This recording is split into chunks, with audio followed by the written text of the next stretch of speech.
So మీ real లైఫ్లో జరిగిన incidents ఏమన్నా సినిమాలో మీకు రిలేట్ అయినాయా? అలాంటివి ఏమి లేవండి. అలాంటి ఏం లేదు. టోటల్ ఒక దాని చుట్టూ ఆ ఇన్సిడెంట్స్ ఎలా ఉంటాయంటే రియల్ లైఫ్లో అంటే మనం ఎక్కడో చదివింది, ఆ పేపర్స్ చదివింది, రియల్ లైఫ్లో జరిగిన ఇన్సిడెంట్స్ అవన్నీ అక్కడక్కడ వింటుంటాం, చదువుతుంటాం కదండి.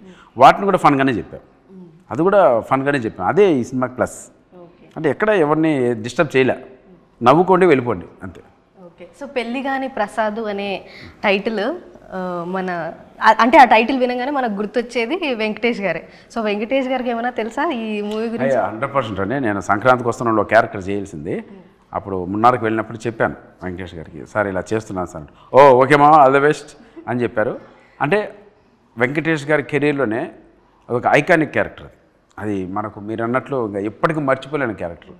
ఈ సినిమా కూడా ఏమాత్రం ఆ క్యారెక్టర్కి మచ్చలేకుండా, తక్కువ చేయకుండా ఇంకా ఆ క్యారెక్టర్ పెంచే విధంగా ఉంటుంది. సో అంత జాగ్రత్తలు తీసుకున్నాం. సో మాకు వెంకటేష్ గారి బ్లెస్సింగ్స్ కూడా ఉన్నాయి ఈ సినిమాకి. సో అంటే అప్పట్లో ఆ సినిమా జరిగినప్పుడు ఆ సినిమాలో ఆయనకి పెళ్లి సంబంధాలు దొరకక ఆయన బాధపడుతూ ఉంటారు, కానీ దానికి ఒక రీజన్ ఉండదు. కానీ దీంట్లో మాత్రం కట్నం అనే రీజన్ ఉంది. సో మీరు ఆ సినిమాలో ఏమైనా ఇన్సిడెంట్స్ ఇక్కడ? లేదు, ఏం వాడలేదండి. ఓన్లీ ఆ టైటిల్ మాత్రమే వాడడం జరిగింది. ఈ కట్నం అనే ఆ డౌరీ విషయం అయితే మాత్రం మా ఫాదర్ సైడ్ నుంచి వచ్చే ఒక స్ట్రిక్ట్ రూల్స్ కాబట్టి అది డెఫినెట్గా ఫన్ తెప్పిస్తుంది. అది తప్పకుండా. సో అది మాత్రం బాగా హైలైట్ చేస్తూ వచ్చాం. మరి లాస్ట్ కట్నం తీసుకున్నారో లేదో అన్నది చూడాలనిపిస్తుంది. Thank you. మరి టీజర్లో ఎక్కడ హీరోయిన్ చూపించలేదన్న? ఇప్పుడు దీంట్లో 2 కాన్సెప్ట్లు ఉంటాయండి. ఇది హీరో క్యారెక్టర్స్కి సంబంధించిన టీజర్. నెక్స్ట్ హీరోయిన్ వాళ్ళ ఫ్యామిలీ, ఇక్కడంతా వాళ్ళ ఫ్యామిలీ.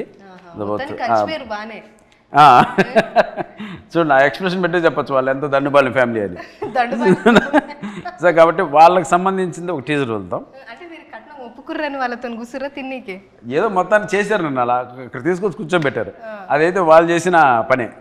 సో అది బాగా వర్కౌట్ అవుద్ది. సో వీళ్ళకి సంబంధించిన టీజర్ త్వరలో వదులుతాం. ఓకే. ఓకే. సో సప్తగిరి గారు ఎన్నో ఇయర్స్ నుండి ఇండస్ట్రీలో ఉన్నారు. సో అప్పుడు సప్తగిరి గారికి ఇప్పుడు సప్తగిరి గారికి ఏదైనా మార్పు ఉందా? మార్పు ఉందంటే 100% సప్తగిరి ఎక్స్ప్రెస్ ఎల్ఎల్బి నా జీవితంలో మర్చిపోలేను. ఎల్ఎల్బి అనే ఒక ఎమోషన్ క్యారెక్టర్ చేసి అందరి దానికంటూ సపరేట్ ఫ్యాన్ బేస్ ఉన్నారు. నాకు హీరోగా చేసిన సినిమాలో సప్తగిరి ఎల్ఎల్బికి ఒక ఫ్యాన్ బేస్ ఉంది. ఆ సినిమాని ఎప్పుడు వచ్చినా చాలామంది అప్రిషియేట్ చేస్తారు, మెచ్చుకుంటారు. కమెడీగా చేసిన సినిమాలో ప్రేమకథ చిత్రానికి ఇంకా మోర్ ఫ్యాన్ బేస్ ఉంది. సో ఈ 2 వేరియేషన్లో నేను చూపించగలిగాను ఒక నమ్మకం. సో ఓన్లీ కామెడీయే కాదు, మిగిలింది కూడా నేను చేయగలం. ఒక ఎమోషన్ కావచ్చు, సెంటిమెంట్ కావచ్చు, ఇవన్నీ కూడా చేయగలం అని ఒక నమ్మకంతోనే ఇలా హీరోగా జర్నీ చేయడం. ఆ డిఫరెన్స్ అయితే తప్పకుండా ఈ సినిమాలో చూస్తారు. బిఫోర్ మీ మూవీస్లో కూడా చూశారు. ఒక కమెడియన్గానే కాదు, మిగిలిన కూడా చేయాలని. సో మీరు ఇట్లా హీరోస్ లాగానే ప్లాన్ చేయాలనుకుంటున్నారా అన్న, లేకపోతే కమెడియన్గా కూడా? అట్లేమీ కమెడియన్గా కూడా నేను చేస్తున్నాను.